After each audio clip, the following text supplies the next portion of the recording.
امین والصلاۃ والسلام علی سید الانبیاء والمرسلین اما بعد۔ اللہ رب العزت کی تعریف و توصیف کے بعد درود و سلام نازل ہو محمد رسول اللہ صلی اللہ علیہ وسلم پر۔ پچھلے ہفتے میں نے بتایا تھا سود کے تعلق سے، یاد ہوگا آپ کو کہ سود کس کو کہتے ہیں، سود کی تباہ کاریاں کیا ہیں، سود کھانے والے پر اتنا بڑا عذاب آتا ہے، یہ ساری چیزیں میں نے بتائی تھی، ٹھیک ہے۔ اور اللہ تعالیٰ اور اللہ کے رسول سے گویا کہ آپ جنگ کر رہے ہیں اگر سود کھا رہے ہیں، کسی اور گناہ میں جنگ کی بات نہیں کہی ہے۔ اور کوئی اللہ اور رسول سے جنگ لڑے تو آپ جیتے گا، وہ کبھی نہیں جیتے گا۔ سود بڑا خطرناک معاملہ ہے یہ، اور ربا اسی کو عربی میں کہتے ہیں ربا، ٹھیک ہے۔ سود کا مطلب کیا ہے؟ کسی چیز کو بڑھا چڑھا کر کے لینا، ٹھیک ہے۔ اس کی مختلف شکلیں ہیں، میں 2-3 شکلیں آپ کے سامنے بیان کرتا ہوں۔ جیسے مثال کے طور پر ایک ہمارے معاشرے میں بینک چلتا ہے، بینک میں ہم پیسہ جمع کرتے ہیں۔ اگر آپ مثال کے طور پر 1 لاکھ روپے جمع کیے اور آپ کو 1 سال کے بعد وہ بینک آپ کو 1,10,000 دیتا ہے، تو جو 10,000 اضافہ ہوا ہے، بڑھا ہے، وہی سود ہے، ٹھیک ہے۔ ایسے ہی فکس ڈپوزٹ ہوتا ہے بینک میں۔ فکس ڈپوزٹ کیا ہوتا ہے کہ آپ اگر 5 سال میں 5 لاکھ روپے جمع کرتے ہیں، فکس ہے یہ، 5 لاکھ آپ کو جمع کرنا ہے، آپ کو اس کے بدلے میں 10 لاکھ ملے گا، آپ کو اس کے بدلے میں 20 لاکھ ملے گا۔ تو یہ فکس ڈپوزٹ حرام ہے، اور جو آپ کو اضافی پیسہ دیا جا رہا ہے وہ سود ہے، اسی لیے فکس ڈپوزٹ کرنا حرام ہے۔ آپ نے اگر غلطی سے کر بھی دیا ہے، یا بینک والے آپ کو بہلا پھسلا کے کر بھی دیے ہیں اور آپ پھنس گئے ہیں، نکل نہیں پا رہے ہیں، ٹھیک ہے، تو جو پیسہ آپ کا ہے، جو آپ نے جمع کیا ہے، صرف اتنا آپ کا ہے، باقی جو اضافہ وہ آپ کا نہیں ہے۔ یہ ذہن میں ہونا چاہیے کہ ہمارا اضافی پیسہ بڑھا ہوا پیسہ نہیں ہے۔ کیوں نہیں ہے؟ کیونکہ وہ سود ہے، اور کوشش کرنا چاہیے کہ اس کو بند کر دیا جائے، کوشش کرنا چاہیے کہ وہ ہم نہ لیں اور ہمارا معاملہ بینک سے جو ہے ختم ہو جائے، صرف ہمارا جو راس المال ہے ہمارا اتنا ہے۔ تو فکس ڈپوزٹ کی ایک شکل ہوتی ہے جو بینک والے کرتے ہیں، ٹھیک ہے۔ اسی طرح سے بینک میں ایک چلتا ہے لائف انشورنس، جس کو LIC آپ کہتے ہیں نا، لائف انشورنس ہوتا ہے۔ کہتے ہیں کہ آپ اپنی زندگی کا، اپنی لائف کا انشورنس کروا لیجئے۔ اگر آپ مثال کے طور پر بینک والا دیکھتا ہے کہ آدمی تندرست ہے، ٹھیک ٹھاک ہے، تو اس نے 15 سال 20 سال کا لائف انشورنس کر دیا، ٹھیک ہے۔ 15 سال 20 سال یا 20 سال تک آپ اس کو ہر سال 1 لاکھ جمع کر رہے ہیں۔ 20 سال مکمل ہونے کے بعد آپ کو وہ 20 سال دے رہا ہے، 20 لاکھ دے رہا ہے، اور اضافہ کر کے بھی دیتا ہے۔ لیکن اگر آپ 20 سال سے پہلے مر گئے، مان لیجیے اس سال آپ نے لائف انشورنس کرایا، 2 سال کے بعد آپ کی موت ہو گئی، ٹھیک ہے، تب بھی وہ 20 لاکھ بینک دے گا، تو یہ حرام ہوا کہ نہیں ہوا؟ کیونکہ آپ کو اضافہ کر کے دے رہا ہے وہ، ٹھیک ہے۔ اسی طرح سے آپ نے 20 سال کا لائف انشورنس کرایا ہے، اور آپ ہر سال 1 لاکھ جمع کر رہے ہیں، لیکن 3-4 سال آپ نے جمع کرایا، اس کے بعد آپ کسی سبب کی بنا پر نہیں جمع کرا پائے، یعنی آپ کو پیسہ نہیں ہے یا کوئی مسئلہ آ گیا، تو جو آپ نے 3-4 لاکھ جمع کیا تھا وہ آپ کو واپس نہیں ملے گا، کیونکہ آپ کا وہ چلا گیا، آپ نے پالیسی کے خلاف کام کیا، آپ نے پیسے جمع نہیں کیا، تو نقصان کس کا ہوا؟ پھر آپ کا ہوا، یعنی بینک والا آپ کا پیسہ کھا جاتا ہے، ٹھیک ہے۔ تو معلوم یہ ہوا کہ آپ مر جائیں پہلے تب بھی آپ کو پورا دے رہا ہے، پوری زندگی زندہ رہے تب بھی آپ کو زیادہ دے رہا ہے، اور اس کے بڑھا کے دے رہا ہے، آپ نہیں جمع کرائے تب بھی آپ کا پیسہ کھا لے رہا ہے، تو یہ حرام ہے، اسی کو سود کہتے ہیں، ٹھیک ہے۔ تو سود چاہے وہ فکس ڈپوزٹ کی شکل میں ہو، چاہے وہ لائف انشورنس کی شکل میں، دونوں شکل میں حرام ہے، ٹھیک ہے۔ اسی طرح سے کیا کرتے ہیں ہم، دیکھیے آپ کی بہت سارے بھائی ہمارے مل کر کے آپ مختلف جگہوں پہ مختلف زبان کہتے ہیں، جیسے کہیں کہتے ہیں کہ چٹھی جمع کرنا، کہیں کہتے ہیں کمیٹی جمع کرنا، ہے نا۔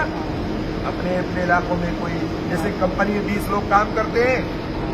کہتے ہیں کہ چلو بھائی ہم 500 ریال ہم مہینے جمع کریں گے، ٹھیک ہے، اور جس کا نام نکلے گا اس کو دے دیا جائے گا۔ ایک شکل تو یہ ہے، تو یہ شکل جائز ہے کہ جتنا آپ نے جمع کیا اتنا ہی آپ کو مل رہا ہے، ٹھیک ہے۔ 10 آدمی اگر مل کے 500 جمع کر رہے ہیں تو 5000 ہوئے، تو جس کا نام نکلا 5000 آپ نے اس کو اٹھا کے دیا، یہ جائز ہے، درست ہے، لیکن آپ چاہتے ہیں کہ وہ 5,000 روپے جو نکل رہا ہے وہ میں لے لوں، تو سامنے والا جو آپ کی کمیٹی کے 10 ممبر ہیں 9 ممبر ہیں وہ کہتے ہیں اگر آپ کو لینا ہے تو آپ کو 5,000 کے بجائے 4,500 ملے گا۔ بولی لگتی ہے کہ میں 4.5 میں پورا لے لوں گا، میں 4,000 میں پورا لوں گا، ٹھیک ہے، میں 4.25 میں لے لوں گا، 4.5 میں لے لوں گا، لیکن اس کو پیسہ پورا جمع کرنا ہے۔ تو وہ جو گھٹا کے پیسہ لے رہا ہے وہ حرام ہے، ٹھیک ہے، وہ سود ہے۔ اور جو پیسہ بچ رہا ہے، مان لیجیے 5,000 میں اس نے 4.5 میں اٹھایا، 500 بچ گئے نا، وہ 500 باقی 9 ممبروں میں تقسیم کر دیا جاتا ہے۔ وہ جو 9 ممبر میں تقسیم ہوا پیسہ وہ حرام کا وقت نہیں ہوا، پیسہ اس کا تھا، لیکن اس کی مجبوری کا فائدہ ممبروں نے اٹھایا اور اس طرح سے اس کو آپس میں تقسیم کر لیا۔ تو اس طرح کی کمیٹی جہاں بھی ڈالی جاتی ہے، جس معاشرے میں ڈالی جاتی ہے، وہ حرام ہے۔ وہی جائز ہے کہ جتنا آپ جمع کر رہے ہو اتنا ہی آپ کو مل رہا ہے۔ یہ اور بات ہے، نکلا میرا، میں نے کہا ٹھیک ہے مجھے ضرورت نہیں، آپ لے لیجیے، تو آپ کو پورا دے دیا میں نے۔ آپ کا نکلا، آپ کی کسی بھائی کو ضرورت تھی، آپ نے کہا یار مجھے اس مہینے ضرورت نہیں ہے، آپ کو ضرورت آپ لے لیجیے پورا، کوئی بات نہیں، میں اگلے مہینے لے لوں گا، یا جب آپ کا نکلے گا تب میں لے لوں گا، تو یہ جائز ہے، درست ہے۔ لیکن پیسے کو گھٹا کے اور بڑھا کے لینا اور دینا یہ سود کی ایک شکل ہے، جائز تو درست نہیں ہے۔ سود کی ایک شکل اور ہے، جیسے آپ مثال کے طور پر آپ نے دیکھا ہوگا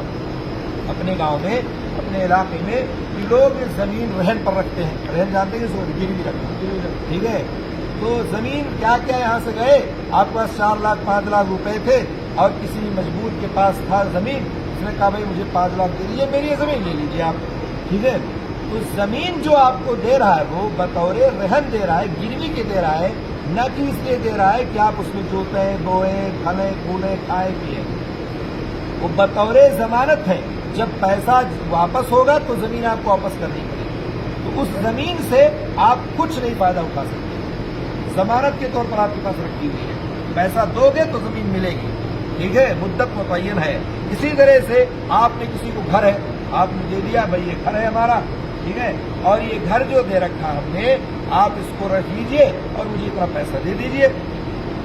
اب آپ کو اختیار نہیں کہ اس گھر کو کرائے پہ دے دیں،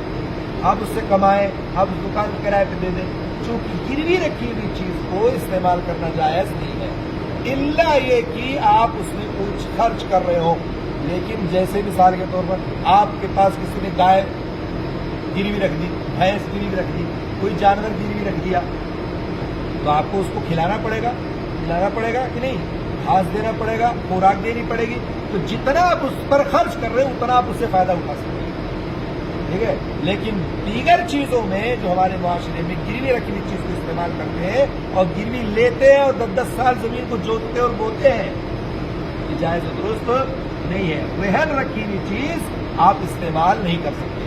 یہ جان لیجیے۔ بہت لوگ خاص طور سے بنگلہ دیش میں تو بہت زیادہ چلتا ہے یہ چیز، ٹھیک ہے، یہاں اور بنگلہ دیشی ہمارے یہاں سے جاتے ہیں، پیسہ ہوتا ہے اور لوگوں کو کھیت لیتے ہیں اور اس کے بعد گروی رکھتے اور کام کرتے ہیں، یہ جائز و درست بالکل نہیں ہے۔ آپ کو حرام چیزوں سے بچنا ہے، آپ یا تو مت لیجیے بھائی میں نے دیتا پیسہ، یا آپ قرضہ دے دیجیے، قرضہ میں قرضے اتنا دے دیجیے، ٹھیک ہے، کیا میرا پیسہ واپس کر دیجیے، ہو جائے گا۔